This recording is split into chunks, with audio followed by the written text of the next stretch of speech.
Hello, my amazing tribe. I'm excited to connect with you through this video. Hello and a warm welcome to our channel. Today, we're delving into Gladys the Leftovers. Gladys is the fifth episode of the first season of the American supernatural drama television series The Leftovers, based on the novel of the same name by Tom Perrotta. The episode was written by series creators Damon, Lindelof and Tom Perrotta, and directed by Mimi Leder. It was first broadcast on HBO in the United States on July 27, 2014. The series is set 3 years after the sudden departure, an event which saw 2% of the world's population, approximately 140 million people, disappear and profoundly affected the townspeople. The characters of Police Chief Kevin Garvey and his family, wife Laurie, son Tom, daughter Jill and father Kevin Sr.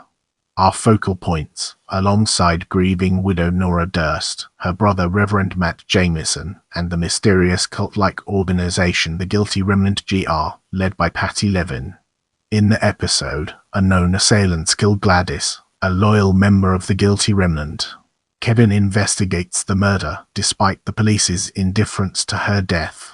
According to Nielsen Media Research, the episode was seen by an estimated 1.59 million household viewers and gained a 0.8 ratings share among adults aged. The episode received generally positive reviews from critics, who praised the performances and character development. Gladys' death scene drew polarized reactions, with some deeming it appropriate for the series' tone while others criticized its violent nature. As we embark on the next leg of our journey, let's unpack the layers of plot and examine its core elements. Hostility between the GR and Mapleton residents has increased after the former broke into their houses to replace photos of their departed familiars. One night, a member of the GR, Gladys Marceline Huguet, is taken by assailants to the woods.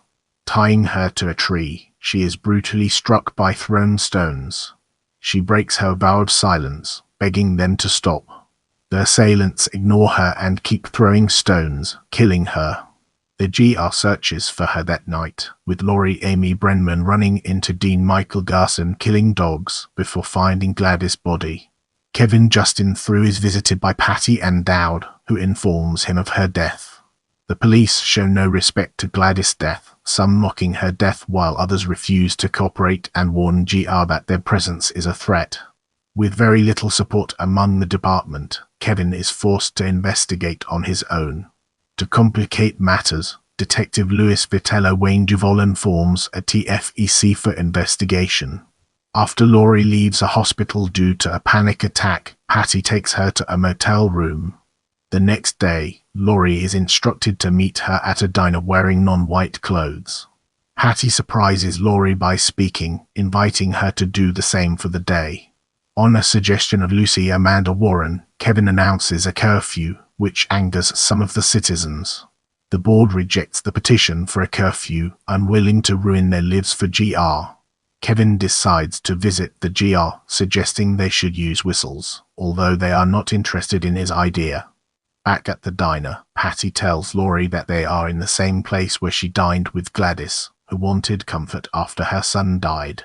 Even when she motivated her to speak, Gladys did not speak, just like Laurie. As they leave, Patti orders food packed in a bag, which she leaves in front of a house. Kevin decides to visit the morgue to check Gladys' body, bringing along Mad Christopher Eccleston, who knew her and wanted to pray for her. At the morgue, Kevin discovers that a TFEC already retrieved the body, which prevents Kevin from investigating any further. He contacts the agent in charge, who claims that the case is now in the hands of the TFEC. The agent also offers Kevin a chance in wiping out the GR in Mapleton, which Kevin refuses. A distraught Kevin informs Jill Margaret Corley about his incoming divorce.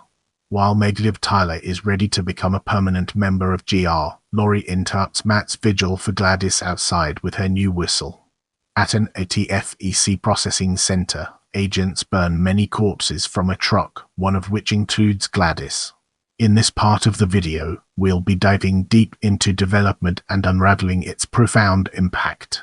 In June 2014, the episode's title was revealed as Gladys, and it was announced that series creators Damon, Lindelof and Tom Perrotta had written the episode while Mimi Leder had directed it.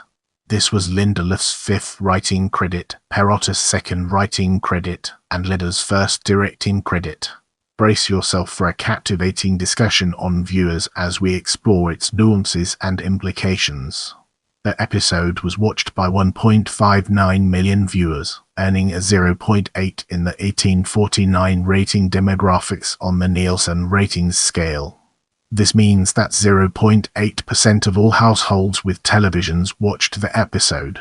This was a slight decrease from the previous episode, which was watched by 1.62 million viewers with a 0.8 in the 1849 demographics. In the next phase, we'll be immersing ourselves in the realm of critical reviews and exploring its real-world applications. Gladys received generally positive reviews from critics.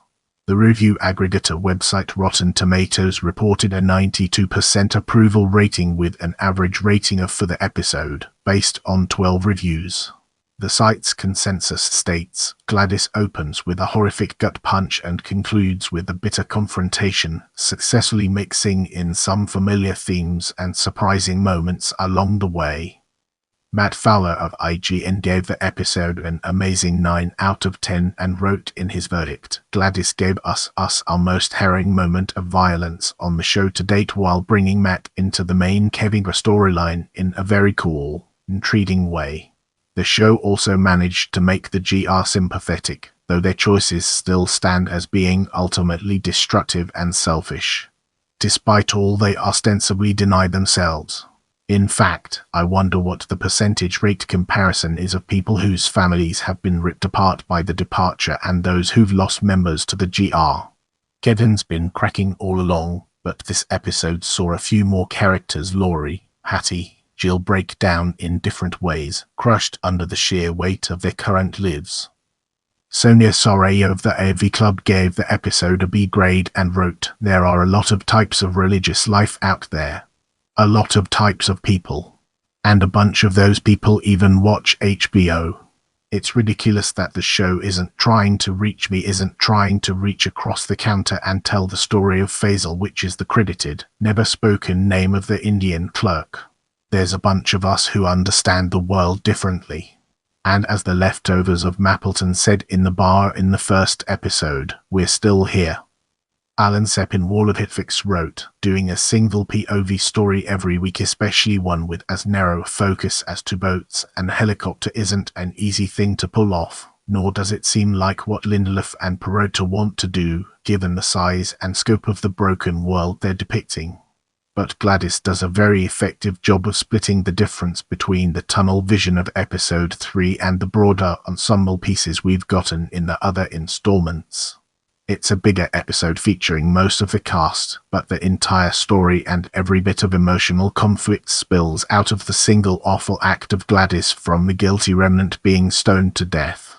Jeff Lebrecht of Entertainment Weekly wrote, her murder presented the Garvey's chief and Laurie with independent spiritual tests. Each was tempted to abandon the path they've chosen, to relent and take an easier way out. Kelly Braffett of Vulture gave the episode a 3-star rating out of 5 and wrote, this episode, like every episode so far, had some gripping moments. But there's no longer any avoiding it, not enough is happening in this series. Which is incredibly frustrating, because in many ways it's so damn good. Nick Harley of Den of Geek gave the episode a 3.5-star rating out of 5 and wrote, this episode of The Leftovers was the first time where the show's pacing felt familiar, along with all of its ugliness. The episode also created some sort of urgency that wasn't quite present before. The show is still not without its problems. It can't figure out what to do with Jill at all and can still seem a little too self-impressed with its symbolism, but it still seems like we're building to something. What that something is just better be worth it.